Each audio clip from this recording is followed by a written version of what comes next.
savigarbos sugebėti klausti karts nuo karto. Mūsų kultūros ypatumas yra vienas iš pamatinių veikimo principų, kad yra vienas tinkamas būdas, kaip žmonėms gyventi ir mes jį turime. Ir jis negali būti patobulintas. Ir žmonės toleruoja tai, nes jie visiškai įsitikinę, kad tai negali būti patobulinta. Kur, kaip aš jau minėjau anksčiau, Olmekai Mai žinojo, jo gyvenimas hierarchinių principų, kur žmonės esantis viršuje turi nuostabų gyvenimą, o esantis piramidės apačioje turi supuvusį gyvenimą. Jie žinojo, kad nėra geriausias būdas, nes jie prisiminė ir matė žmonės aplink juos gyvenant senojų būdų, ir kai jiems nusibodo, tai jie sugrįžo prie senojo. O mes kabinamės į savąjį gyvenimo būdą, nes esame įsitikinę, jog negalime jo jokiais būdais patobulinti. Mes esame įtikinti, kad civilizacija buvo pirmas ir paskutinis žmonijos išradimas ir daugiau nieko negali būti. Viskas, mes nebegalime daugiau daryti nieko kito, nepaisant to, kiek skausmo mums tai atneša. Netgi jei tai veda katastrofos link, mes turime tęsti. Tai dar vienas iš labai didelių mūsų kultūros keistumų.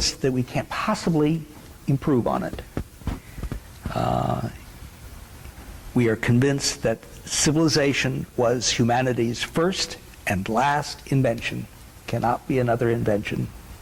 This is it. We cannot do anything but continue to do this no matter how much it pains us, no matter how much we suffer, even if it leads to catastrophe, we must continue. This is an oddity, another one of the very great oddities of our culture. Balsas už kadrų. Aš žiūriu labai skeptiškai į visą tai. Neįsivaizduoju, kokiu būdu mes įtikinsime 6 milijardų žmonių nebeauginti daugiau. Nežinau kaip, bet kas sugebėtų tai padaryti. That's incredible. If anybody could do that, I don't know how they're going to do it. How anyone's going to do it.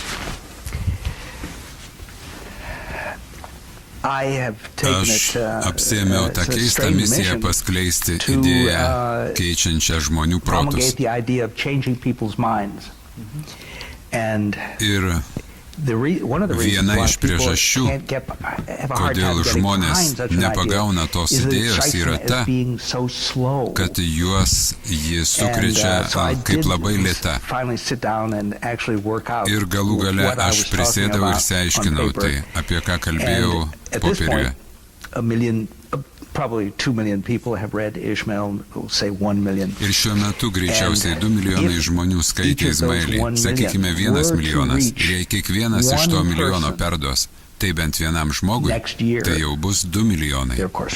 O jei tie 2 milijonai perduos kitiem, tai jau bus 4 milijonai kitame. Bet tai aišku yra labai lėtai. Bet jei prisėsite ir atliksite skaičiavimus, tai suvoksite, kad reikės 12 metų tokiu tempu, kad visi žemėje pradėtų mąstyti kitaip. 12 metų. Ir požiūrio keitimas yra greičiausias kelias, greičiausias dalykas, kuris tik gali nutikti, yra žmonių mąstymo pakeitimas apie tai, kas dedasi dabar žemėje. Niekas negali būti padaryta greičiau nei tai, jokia valdžia negali judėti greičiau, jokie įstatymai negali būti priimti greičiau. Mąstymo keitimas, jei žmonės priima tai kaip atsakomybę ir sako, yra daug žmonių aplink mane ir dauguma klausosi ir žiūri, dauguma neturi gero gyvenimo, jie pasiruošia išgirsti ir girdėti. Aš suteikiu įrankius, tai viskas, ką aš darau. Visos mano knygos yra įrankiai žmonėms naudotis ir man nerūpi, ar jūs jas perkate. Aš nesu suinteresuotas parduoti knygas. Galite naudoti tą pačią knygą nuolat. Naudokite knygas iš bibliotekos, vokite jas iš ten. Ir jei jūs turite geresnių būdų viskam pakeisti, tai šaunu. Aš nesakau, kad tai yra vieninteliai įrankiai, kuriuos reikia naudoti. Tiesiog išrauti visą tai lauk.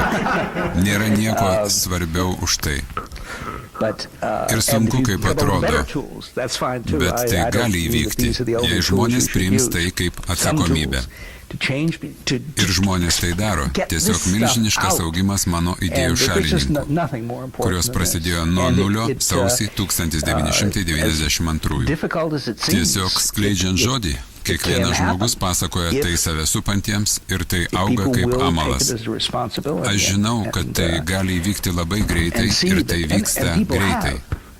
It's been tremendous to see the growth of support for my ideas, which started at zero in January of 1992, and just by word of mouth, each person telling the people around him or her, and it just grew. It's grown like wildfire. So I know it can be done. I know it can happen very rapidly, and it is happening very rapidly. I'm sure of that. And what you're getting now, this is. Negaliu prisiminti to vokiečių fiziko dabar. Prisiminsiu prieš baigiant pokalbį, kuris pasakė, kad naujos idėjos niekada nepasklinda prievarta. Negali vaikščioti, badydamas pirštų į žmonės ir sakyti, štai kodėl reliatyvumas yra tiesa. Verčiau visi seni tos idėjos oponentai išmirs ir kita ateinanti karta jau žino tai. Ir žmonės, kurie dabar neklauso, jie išmiršta. O vaikams jau visą tai bus seniena. Man nerūpi, ar jie tai žinos iš Daniel Quino, ar iš bet kurios mano knygos, kol jie matys viską kitaip, nes tai yra mūsų išsigelbėjimas. They're going to know this stuff, and I don't care whether they know it came from Daniel Quinn or from any book that I wrote, so long as they see things a different way, because that's our salvation. Ir žmonės manęs klaus. Sakykime, jau bus 8 milijardai kitaip mąstančių žmonių. Kągi jie darys?